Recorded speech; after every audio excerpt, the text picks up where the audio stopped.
নমস্কার, simple hand lapping এর উপরে আয়োজিত এই সেশনে সকলকে স্বাগত। এখন তাহলে এই সেশনটা শুরু করা যাক। আসুন এই অধিবেশনের উদ্দেশ্য দেখি। এই সেশনের শেষে আপনি সক্ষম হবেন অঙ্কন অনুযায়ী প্রোফাইল চিহ্নিত করুন,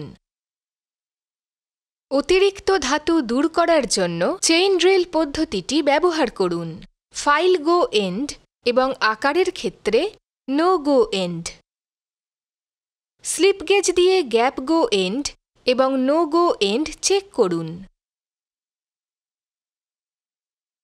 ল্যাপিং প্লেট ব্যবহারের মাধ্যমে গেজের উপরিতলে ল্যাপিং প্রক্রিয়াটি সম্পূর্ণ করুন। এই ল্যাপিং প্রক্রিয়াটিতে রয়েছে 5টি গুরুত্বপূর্ণ ধাপ বা পর্যায়। পর্যায় 1, ওয়ার্কপিসটির প্রস্তুতি। পর্যায় 2, চেইন ড্রিলিং ও হ্যাকসয়িং। পর্যায় 3, ফাইলটিকে সম্পূর্ণ করুন।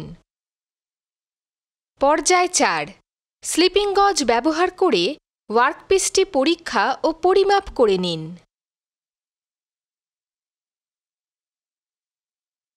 পর্যায় 5, গেজের উপরিতলটি মাখিয়ে দিন বা লেপন করুন। প্রথমে আমাদের ওয়ার্কপিসটি তৈরি করে নিতে দিন এবং প্রয়োজনীয় বস্তুটির আকার পরিমাপ করে নিন একটি স্টিলের রুলের সাহায্যে। একটি বাস্টার্ড ফাইল ব্যবহার করে 6টি তলের সবকটিকে ফাইল করুন।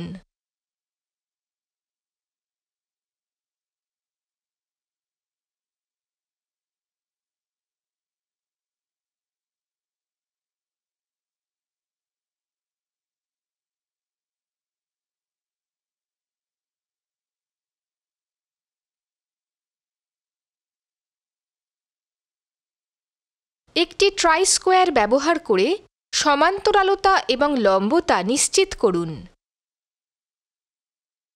এ চিহ্নিত তলটিতে মার্কিং মিডিয়া প্রয়োগ করুন। ভার্নিয়ার হাইট গেজ ব্যবহার করে ছবি অনুযায়ী আকারগুলো চিহ্নিত করুন।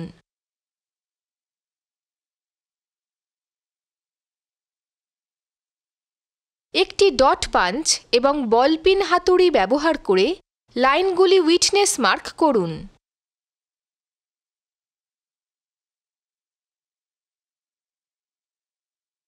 উপলব্ধ কাঁচামাল প্রয়োজনীয় আকারের চেয়ে 3 mm বড় হলে অতিরিক্ত উপাদান হ্যাকস করুন। বাস্টার্ড ফাইল ব্যবহার করে রাফ ফাইল করুন ও 73 mm x 73 mm x 9 mm আকারে স্মুথ ফাইল ব্যবহার করে কাজটি সম্পূর্ণ করুন। একটি ট্রাই স্কোয়ার ব্যবহার করে সমান্তরালতা এবং লম্বতা নিশ্চিত করুন। ভার্নিয়ার ক্যালিপার দিয়ে আকার পরীক্ষা করুন। এ চিহ্নিত তলটিতে মার্কিং মিডিয়া প্রয়োগ করুন। ছবি অনুসারে সি চিহ্নিত তলটি থেকে সমান্তরাল লাইনটিতে 19 mm, 41 mm ও 53 mm দূরত্ব ভার্নিয়ার হাইট গেজ ব্যবহার করে চিহ্নিত করুন। বি চিহ্নিত তলটি থেকে সি চিহ্নিত তলটি যেখানে শেষ হচ্ছে তার কাছাকাছি 19 mm ও 54 mm দূরত্বে ভার্নিয়ার হাইট গেজ ব্যবহার করে দুটি বিন্দু চিহ্নিত করুন। ভার্নিয়ার হাইট গেজ ব্যবহার করে নমুনাটির বি চিহ্নিত তলটি থেকে আসা 36.5 mm দূরত্ব সমান্তরাল লাইনটিতে চিহ্নিত করুন। সমান্তরাল লাইনটির ওপর নমুনাটির 11.5 mm, 17.52 mm, 55.48 mm ও 61.5 mm দূরত্ব গো এন্ড থেকে যথাক্রমে ছবি অনুযায়ী বি চিহ্নিত তলটি থেকে আসা চিহ্নিত করুন। ছবি অনুযায়ী অ্যানভিলটির বক্রতলের কেন্দ্রে সেন্টার পাঞ্চ ও বল পিন হাতুড়ি ব্যবহার করে একটি উইটনেস মার্ক তৈরি করুন। স্টিল রুল ও ডিভাইডার ব্যবহার করে ছবি অনুযায়ী টেবিলের উপরিতলে বক্র অংশটির ছবি আঁকুন। টেবিলের উপরিতলে একটি স্ক্রাইবার ও স্টিল রুল ব্যবহার করে ছবি অনুযায়ী প্রোফাইল লাইনটি আঁকুন। ছবি অনুযায়ী ডট পাঞ্চ ও বল পিন হ্যামার ব্যবহার করে প্রোফাইলটিতে উইটনেস মার্ক তৈরি করুন।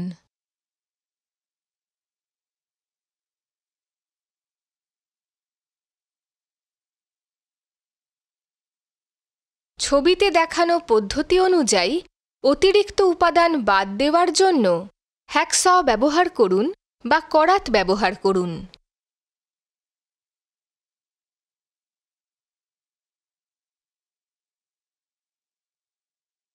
অতিরিক্ত ধাতু বাদ দেওয়ার জন্য একটি ড্রিল বিট ও ড্রিল মেশিন ব্যবহার করে চেইন ড্রিল পদ্ধতিটি প্রয়োগ করুন।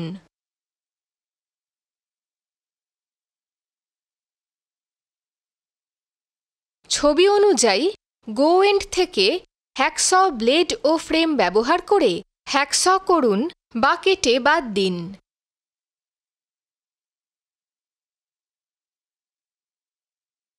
একটি ছোট চ্যাপ্টা চিজেল ও স্লেজ হ্যামার ব্যবহার করে অতিরিক্ত ধাতুগুলি কুচি কুচি করে কাটুন ও বাদ দিন।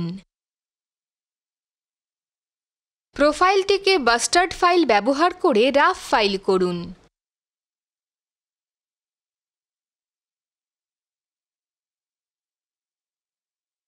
স্মুথ ফাইল ব্যবহার করে নিখুঁতভাবে +or-0.02 mm মাপে আকার ও আকৃতি বজায় রেখে প্রোফাইলটি সম্পূর্ণ করুন ও ফাইল করুন। সর্বোচ্চ 38 mm আকারের মধ্যে সীমাবদ্ধ রেখে গো এন্ডটিকে ফাইল করুন। সর্বনিম্ন 37.98 mm আকারের মধ্যে সীমাবদ্ধ রেখে নো গো এন্ডটি ফাইল করুন। গো এন্ড ও নো গো এন্ড যে বিন্দুটিতে মিলিত হচ্ছে সেখানে একটি ট্রায়াঙ্গুলার বা ত্রিকোণ ফাইল ব্যবহার করে খাঁজ কেটে ভি ফাইল করুন। তল গঠনের প্রক্রিয়াটি সম্পূর্ণ করে পুরো কাজে কোণগুলিতে ব্যবহৃত বারগুলি সরিয়ে ফেলুন।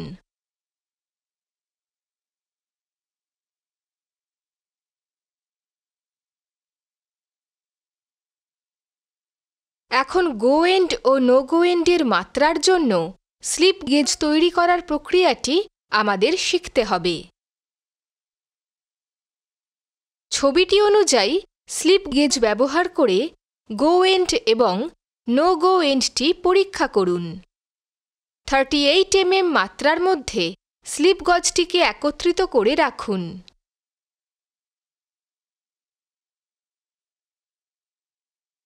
এটিকে গো এন্ডের মধ্যে রাখতে হবে।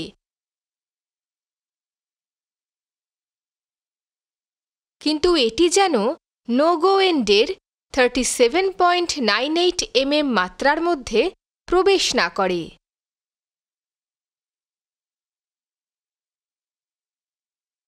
এখন আমাদের জানতে হবে গজটি প্রস্তুত করার পর সেটির তলের ওপর কিভাবে ল্যাপিং করতে হবে। ঢালাই করা লোহা বা কাস্ট আয়রনের তৈরি একটি ল্যাপিং প্লেট বেছে নিন। ল্যাপিং প্লেটটিকে একটি অনমনীয় তলের ওপর রাখুন। ল্যাপিং প্লেটটির ওপর অ্যালুমিনিয়াম অক্সাইডের অ্যাব্রেসিভ দিয়ে তৈরি ল্যাপিং উপাদানটি ঢেলে দিন।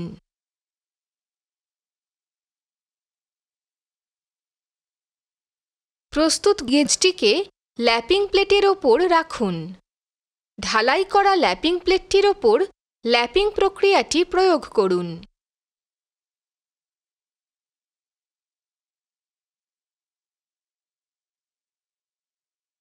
ল্যাপিংয়ের সময় হালকা চাপ প্রয়োগ করুন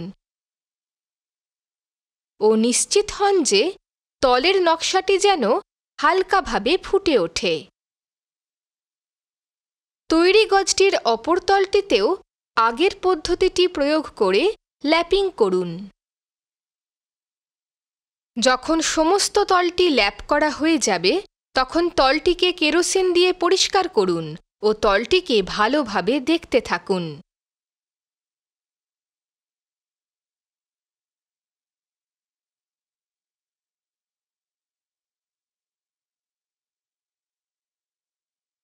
তেল ব্যবহার করুন ও মান যাচাইয়ের জন্য সেটিকে একইভাবে রেখে দিন।